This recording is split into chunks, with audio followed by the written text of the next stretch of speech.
இந்த டாபிக் வந்து பார்க்கலாம். நேர்கூற்று அப்படின்னா ஒருவர் வந்து ஒரு விஷயத்த டைரெக்டாக அவரே சொல்கிறது தான் நேர்கூற்று. அயர்கூற்று அப்படிங்கிறது அவர் சொன்ன அந்த விஷயத்த இன்னொருத்தர் வந்து அவர் சொன்னதா இன்னொருத்தர்கிட்ட சொல்கிறது வந்து அயர்கூற்று அப்படின்னு நம்ம புரிஞ்சுக்கலாம். அப்போ நேர்கூற்றுனா என்ன? ஒருவர் நேரில் கூறியவாறே எழுதுவது நேர்கூற்று. அயர்கூற்று அப்படிங்கிறது ஒருவர் கூறியதை கூறியவாறே எழுதாமல் நாம் கருத்தை மேற்கொண்டு கூறுவது அயர்கூற்று அப்படின்ட்டுருக்காங்க. இப்போ இந்த நேர்கூற்று வந்து எப்படி நம்ம ஐடென்டிஃபை பண்ணலாம் அப்படின்னா, நேர்கூற்றில் வந்து மேற்கோள் குறி வந்து இருக்கும், அயர்கூற்றில் மேற்கோள் குறி வந்து இருக்காது. இப்போ நேர்கூற்று அப்படின்னு பார்க்கும்போது, அரிச்சந்திரர் முனிவரை நோக்கி, என் நாட்டை இழப்பினும் என் நன்மகனை இழப்பினும் இனி வரக்கூடிய நற்கதியை இழப்பினும் நான் உண்மையையே நவிழ்வது உறுதி என்று கூறினான். இது வந்து நேர்கூற்று. இதில் வந்து மேற்கோள் குறி வந்து இடம்பெற்றிருக்கு. அயர்கூற்று வந்து அரிச்சந்திரர் முனிவரை நோக்கி தான் தன் நாட்டை இழப்பினும் தன் நன்மகனை இழப்பினும் தனக்கு எதிர்காலத்தில் கிடைக்கக்கூடிய நற்கதியை இழப்பினும் உண்மையையே நவிழ்வதென உறுதி கொண்டதாக கூறினான் அப்படின்ட்டு இன்னொருத்தங்க சொல்கிற மாதிரியே வந்து அவர் சொன்னதை இன்னொருத்தங்க சொல்கிற மாதிரியே இருக்கிறதுனால இது வந்து அயர்கூற்று. அடுத்தது, சொற்பொழிவுகளை சுருக்கமாக வெளியிடுவதற்கு நேர்கூற்றை அயர்கூற்றாக மாற்றி எழுதும் முறை வந்து இன்றியமையாதது அப்படின்ட்டுருக்காங்க. இந்த நேர்கூற்று அப்படிங்கிறது என்று சொன்னார், என்றார், என கூறினார் அப்படின்ட்டு முடியுமா? நேர்கூற்று வந்து எப்படி முடியும்? என்று சொன்னார், என்றார், என கூறினார் அப்படின்ட்டு முடியுமா? அயர்கூற்று அப்படிங்கிறது என்பதாக கூறினார், ஆய் சொன்னார், என்றும் கூறினார் எனவும் முடியுமா? அதாவது நேர்கூற்று அப்படின்னா என்று சொன்னார், என கூறினார், என்றார் அப்படின்ட்டு முடியும். அயர்கூற்று வந்து என்பதாக கூறினார், ஆய் சொன்னார் அப்படின்ட்டு முடியுமா? இப்போது நேர்கூற்றுக்கு ஒரு எக்ஸாம்பிள். என் தந்தையார் நான் நாளை காலை வருவேன் என்று என்னிடம் நேற்று கூறிவிட்டு சென்றார் அப்படின்ட்டு அவரே வந்து சொல்லியிருக்காரு.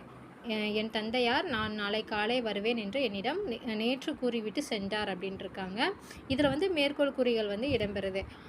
அயர்கூற்றில் என் தந்தையார் என்னிடம் தாம் மறுநாள் காலை வருவதாக முன்னால் கூறிவிட்டு சென்றார் அப்படின்ட்டுருக்காங்க. அயர்கூற்றில் அப்போ தாம் அப்படிங்கிற வார்த்தை வந்திருக்கு, இங்கே வருவதாக அப்படின்ட்டு ஒரு வார்த்தை வந்திருக்கு. ஸோ இது வந்து அயர்கூற்று. மேற்கோள் குறிகள் வந்து இடம்பெறலை. அடுத்ததாக, சுஷீலா தன் கணவராகிய குலசேகரரை நோக்கி, நாதா வறுமை மிக மிக கொடியது, அது தலைவன் தலைவியரெடுத்து மனக்கசப்பை உண்டாக்கும், அது சோம்பலை புகுத்தும், அது பாவங்களை எல்லாம் வருவிக்கும், ஆததால் நீங்கள் வறுமையை போக்க வழி தேடுவீராக என்றாள். சுஷீலா வந்து அவர் கணவர்கிட்ட சொல்லிக்கிட்டு இருக்கா. இது வந்து நேர்கூற்று. அயர்கூற்று வந்து சுஷீலா தன் கணவராகிய குலசேலரிடம் வறுமை மிக மிக கொடியது என்றும், அது தலைவன் தலைவியரெடுத்து மனக்கசப்பை உண்டாக்கும் என்றும், அது சோம்பலை புகுத்துவதோடு பாவங்கள் எல்லாவற்றையும் வருவிக்கும் என்றும், ஆததால் அவர் வறுமையை போக்க வழி தேட வேண்டும் என்றும் கூறினாள் அப்படின்ட்டு இன்னொருத்தவங்க சொல்கிற மாதிரி கொடுத்துருக்காங்க. இது வந்து அயர்கூற்று. இதில் என்றும் அப்படிங்கிற வார்த்தை வந்து வந்திருக்கு. அடுத்ததாக, நேர்கூற்று அப்படிங்கும்போது, இன்று இங்கு தங்கி நாளை ராமனிடம் போவேன் என்று பரதன் குகனிடம் கூறினான். இது வந்து நேர்கூற்று. இதில் மேற்கோள் குறிகள் வந்து வந்திருக்கு. இன்று இங்கு தங்கி நாளைக்கு ராமரிடம் போவேன் என்று பரதன் குகனிடம் கூறினான். அயர்கூற்று வந்து அன்று அங்கு தங்கி மறுநாளைக்கு ராமரிடம் செல்வதாய் பரதன் குகனிடம் கூறினான் அப்படின்ட்டுருக்கு. இப்போ நேர்கூற்றில் இன்றுன்னு வந்திருக்கு, அயர்கூற்றில் அன்றுன்னு வந்திருக்கு. அதே மாதிரி நேர்கூற்றில் இங்கு, அயர்கூற்றில் அங்கு.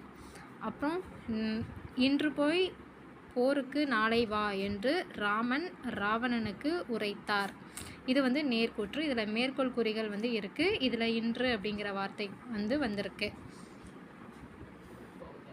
அயர்கூற்றில் அன்று அப்படின்ட்டு வந்திருக்கு. அன்று போய் மறுநாளைக்கு போருக்கு வருமாறு ராமர் ராவணனுக்கு உரைத்தார்னு வந்திருக்கு. இதில் வந்து மேற்கோள் குறிகள் வந்து இல்லை, அதனால் இது வந்து அயர்கூற்று. அடுத்ததாக, நேர்கூற்றில் நாணன் தின்னா நான் திரும்பி வரும் வரைக்கும் இங்கே நின்று கொண்டிரு என்று சொல்லி சென்றான்னு இருக்குது. இதில் மேற்கோள் குறிகள் வந்திருக்கு. அயர்கூற்றில் நாணன் திண்ணனை தான் திரும்பி வரும் வரைக்கும் அங்கே நின்று கொண்டிருக்குமாறு வேண்டிக் கொண்டு சென்றான் அப்படின்னு வந்திருக்கு. நேர்கூற்றில் இங்கேன்னு வந்திருக்கு, அயர்கூற்றில் அங்கேன்னு வந்திருக்கு. அடுத்ததாக நேர்கூற்று கண்ணகி நான் பாவியானேனே என்று அலறினாள்.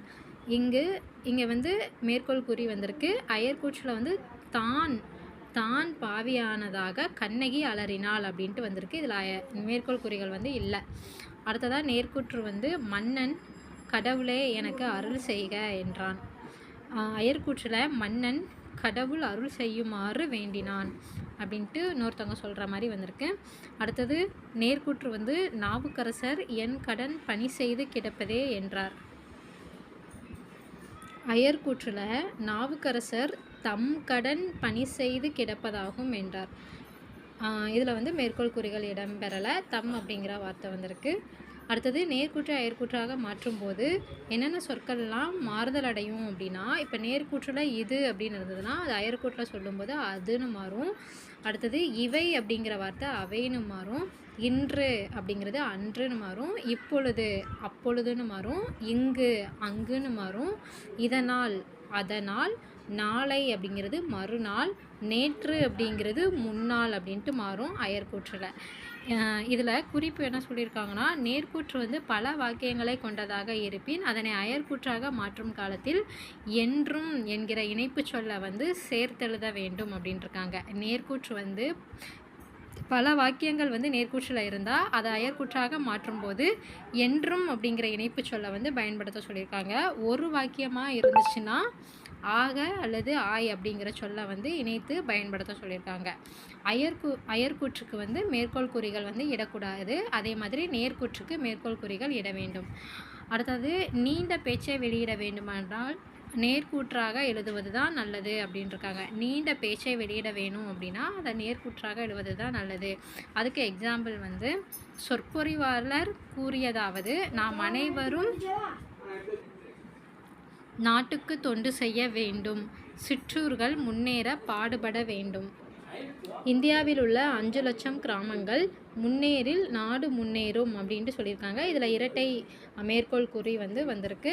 இங்கன்னா முக்கால் புள்ளியோடு கோடிட்டு எழுதும்போது நேர்கூற்றின் முடிவில் என்றார் அப்படின்ட்டு முடிக்கக்கூடாதுன்னு சொல்லியிருக்காங்க. அதாவது முக்கால் புள்ளியோடு நம்ம கோடிட்டு எழுதும்போது என்றார் அப்படின்ட்டு முடிக்கக்கூடாது. எதுலனா நீண்ட வாக்கியத்தில் மேற்கோள் குறியோடு முடித்து விட வேண்டும் அப்படி இருக்காங்க. அப்போது இதில் வந்து நேர்கூற்று அப்படிங்கிறது மேற்கோள் குறிகள் வந்து இடம்பெறும். அயர்கூற்றில் வந்து மேற்கோள் குறிகள் வந்து இடம்பெறாது. அப்போ நேர்கூற்று அப்படிங்கிறது ஒருத்தர் வந்து டைரெக்டாக வந்து சொல்கிறது வந்து நேர்கூற்று. அயர்கூற்று வந்து அவர் சொன்னதாக சொல்கிறது வந்து அயர்கூற்று. நன்றி.